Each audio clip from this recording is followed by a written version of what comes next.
بسم اللہ الرحمن الرحیم۔ مشکوٰۃ شریف میں ہے،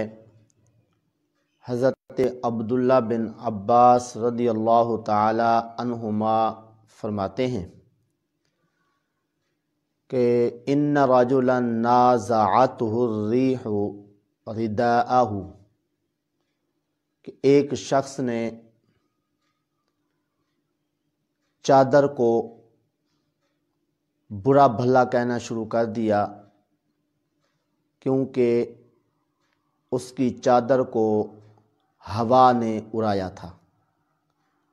فقال رسول اللہ صلی اللہ علیہ وسلم لا تلعنها فإنها مامورۃ۔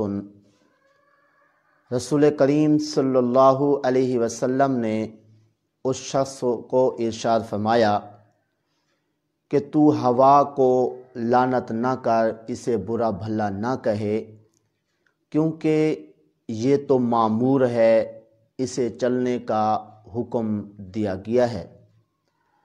وَإِنَّهُ مَنْ لَعَنَ شَيْئًا لَيْسَ لَهُ بِأَهْلٍ رَجَعَتِ اللَّعْنَةُ عَلَيْهِ۔ فرمایا کہ جو شخص کسی بھی شے پر لعنت کرتا ہے جو لعنت کی مستحق نہیں ہے، تو وہ لعنت اس لعنت کرنے والے کی طرف لوٹ آتی ہے۔ تو اس حدیث پاک پر غور فرمائیے کہ بعض اوقات ہوا چل رہی ہوتی ہے، بندہ جا رہا ہوتا ہے تو ہوا کی وجہ سے اس کی چادر یا کوئی کپڑا آگے پیچھے ہو جاتا ہے، تو وہ فوری ہی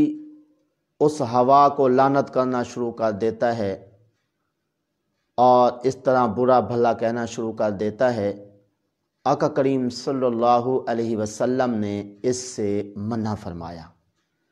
تو اس لیے ہوا کو لعنت نہیں کرنی چاہیے۔ پھر آگے آقا کریم صلی اللہ علیہ وسلم نے اس کی وجہ بھی بیان فرمائی کہ ہوا کو برا بھلا کیوں نہ کہا جائے۔ فرمایا وہ مامور ہے، اسے اللہ کا حکم ہے کہ وہ چلے، تو اب اس کے چلتے چلتے کپڑا یا چادر آگے پیچھے ہو گئی تو قصور اس کا تو نہیں ہے، اس کو تو اللہ کا حکم ہے، وہ چل رہی ہے۔ تو اس لیے اگر ہوا کو اللہ کا حکم ہے چلنے کا تو وہ چلتی رہتی ہے، وہ کسی کے کپڑے کو نہیں دیکھتی، کسی کی چادر کو نہیں دیکھتی کہ اس کی چادر اوڑ نہ جائے، کپڑا آگے پیچھے نہ ہو جائے۔ تو اب بندہ جو مکلف ہے